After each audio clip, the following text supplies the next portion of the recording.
Assalamualaikum warahmatullahi wabarakatuh. Perkenalkan, nama saya Galuh Andini Sekargenasih dari kelas PAII dari jurusan Pendidikan Agama Islam di UIN Kyai Ageng Muhammad Besari.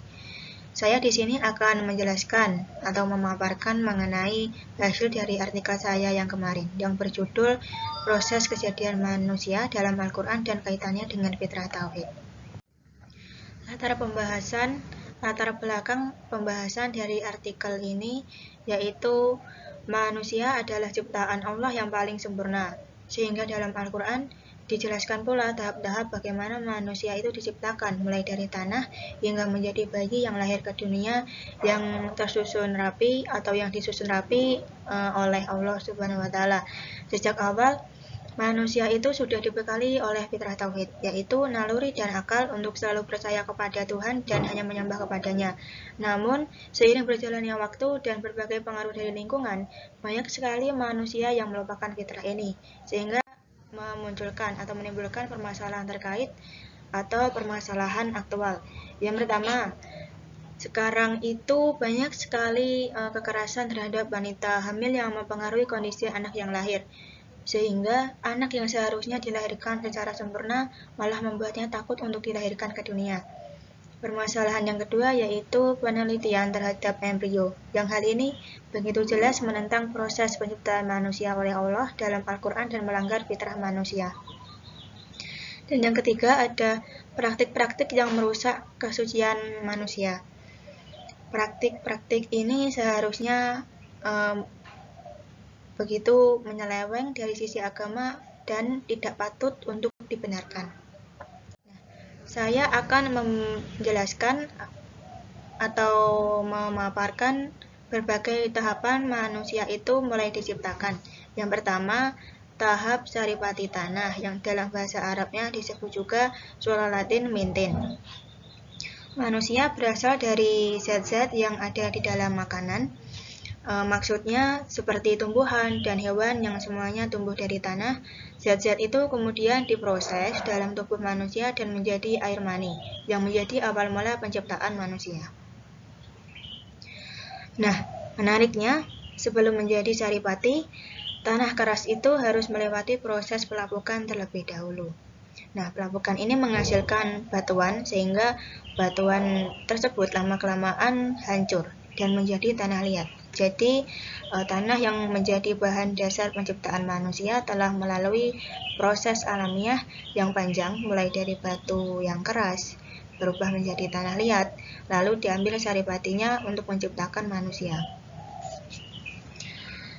Saripati tanah itu adalah zat-zat penting yang berupa atom seperti karbon, nitrogen, sulfur, dan fosfor. Manusia mendapat zat-zat tersebut dari makanan. Tumbuhan menyerap unsur dari tanah, lalu dimakan hewan, kemudian akhirnya dimakan oleh manusia. Dan dari situlah tubuh kita mendapatkan energi dan pembentuk sel tubuh. Dalam Al-Quran, khususnya di surah Al-Mu'minun ayat 12-13 menjelaskan bahwa manusia berasal dari saripati tanah yang diolah dalam tubuh manusia dan menjadi sperma yang membuahi sel telur, sehingga memulai proses penciptaan manusia. Tahap selanjutnya yaitu tahap nutfah. Nutfah diartikan sebagai setetes air mani. Dalam bahasa Arab, istilah lain yang mirip adalah nutfatin amsyaj, yang berarti setetes mani yang bercampur. Yang artinya yaitu pencampuran antara sperma dari laki-laki dan sel telur dari perempuan. Dalam Al-Quran, khususnya atau tepatnya pada surah As-Sajdah ayat 8, Allah menegaskan bahwa manusia diciptakan dari nutfah, disebut sebagai air yang hina atau air yang terpancar, dikarenakan sperma atau nutfah disimpan di dalam kandung kemih, sehingga di mana tempat itu biasa digunakan untuk pembuangan urin dan merupakan tempat yang kotor atau hina. Sel telur merupakan salah satu komponen utama dalam proses pembuahan, karena tanpa adanya sel telur, pembuahan oleh sel sperma itu tidak akan pernah terjadi. Nah, melalui dilihat dari banyak jumlahnya, meskipun jumlahnya sangat banyak, hanya satu sperma yang berhasil menembus dan membuahi sel telur. Proses ini menunjukkan betapa ketatnya seleksi alam yang terjadi saat pembuahan. Dan yang selanjutnya yaitu ada tahap alakoh. Dalam kurun waktu tertentu kurang lebih selama 40 hari, nutfah kemudian berkembang menjadi alakoh. Kata alakoh secara bahasa memiliki arti lintah, sesuatu yang menggantung, dan gumpalan darah. Tahap terbentuknya alakoh berawal pada hari keempat, setelah pembuahan yang membentuk gumpalan bulat kecil yang disebut marula. Pada hari kelima, marula ini berkembang menjadi kantong kecil berisi cairan yang disebut blastokista. Di hari keenam, kantong ini bergerak dan mulai menempel di dinding rahim. Proses ini disebut implantasi dan berlangsung selama sekitar 1 minggu. Setelah tertanam sempurna, janin masuk ke tahap alakoh, yaitu fase segumpal darah. Pada hari ke-15, janin berbentuk seperti lintah, baik dari bentuknya maupun cara ia mendapatkan makanan menghisap darah ibu, seperti lintah menghisap darah hewan lain. Dalam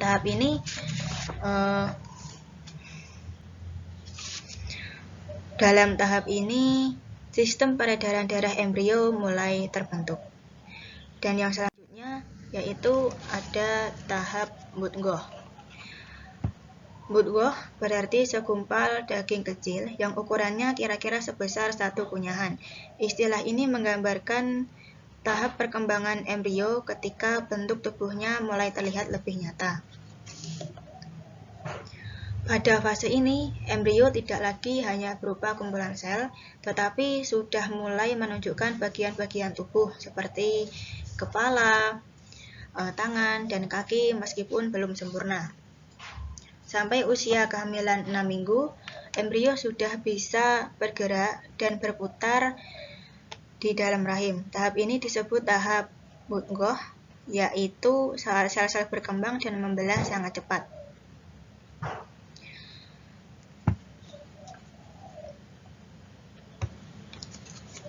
Di tahap ini, berbagai sistem dan organ tubuh mulai tersusun.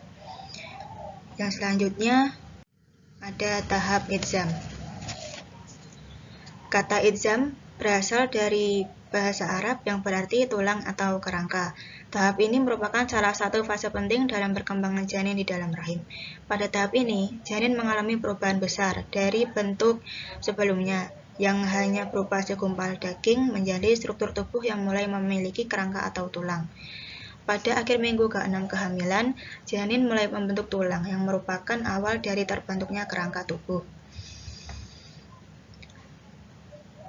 Karena adanya tulang, bentuk janin berubah dan mulai terlihat seperti manusia. Masuk minggu ke-7, bentuk tubuh janin makin jelas meski masih sangat kecil. Dan hari ke-40 sampai ke-45, kehamilan adalah di hari ke-40 sampai ke-45 kehamilan adalah masa penting karena pada waktu inilah janin berubah dari hanya segumpal daging menjadi bentuk manusia. Perkembangan janin ini sudah dijelaskan oleh Nabi Muhammad lebih dari 1400 tahun yang lalu.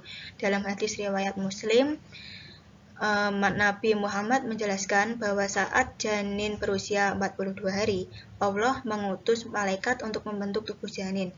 Malaikat membuat telinga, mata, kulit, otot, dan tulang dengan izin Allah. Setelah itu, malaikat bertanya kepada Allah tentang jenis kelamin janin, apakah laki-laki atau perempuan, dan Allah menetapkannya sesuai kehendaknya. Yang selanjutnya yaitu tahap lahm. Dalam tahap penciptaan manusia, laham ini berarti daging atau otot. Setelah tulang janin terbentuk, otot mulai tumbuh dan membungkus tulang-tulang itu, sehingga proses ini lebih lengkap menyerupai manusia seutuhnya. Selain membentuk tubuh, otot juga memungkinkan janin mulai bergerak.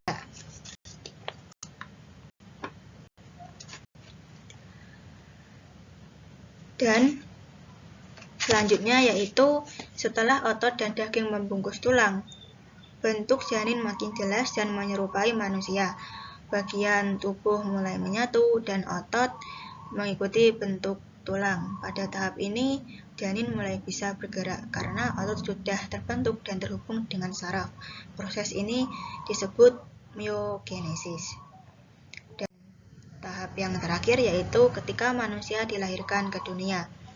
Nah, proses penciptaan manusia dimulai sejak sperma membuahi sel telur. Dan proses ini berlangsung secara bertahap dan sangat rapi. Dari sinilah awal terbentuknya kehidupan yang berkembang menjadi zigot dan menempel di rahim. Dalam waktu singkat, janin melalui berbagai tahapan yang penting yang sebelumnya sudah saya jelaskan, mulai dari alaqah, mudghah, lalu terbentuknya tulang-tulang yang kemudian dibungkus oleh otot dan daging. Nah, memasuki minggu ke-7 hingga ke-8, janin mulai menyerupai bentuk manusia. Fase ini disebut tahalluk. Pada usia 6 bulan, janin bahkan bisa bertahan hidup di luar rahim jika kondisi organ vitalnya sudah cukup matang. Proses yang panjang dan menakjubkan ini menunjukkan bahwa manusia tidak tercipta secara kebetulan, melainkan melalui tahapan yang sangat teratur dan sempurna. Dan setelah 9 bulan atau sekitar 38 minggu, tibalah waktunya janin lahir ke dunia.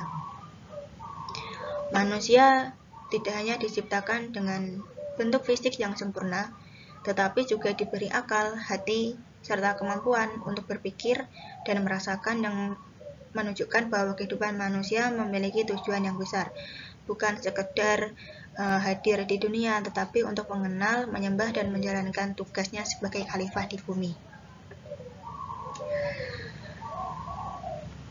Dan hal ini sebagaimana dalam firman Allah di dalam surah At-Tin ayat 4 yang maknanya sama dengan manusia dilahirkan ke dunia. Sekian, terima kasih dari penjelasan atau presentasi saya tadi. Mohon maaf yang sebesar-besarnya apabila ada tutur kata yang salah atau yang keliru atau penjelasan yang kurang tepat atau kurang bagaimana. Mohon maaf yang sebesar-besarnya dari saya, Akhiron. Semoga ilmu atau materi yang saya sampaikan dapat bermanfaat. Wassalamualaikum warahmatullahi wabarakatuh.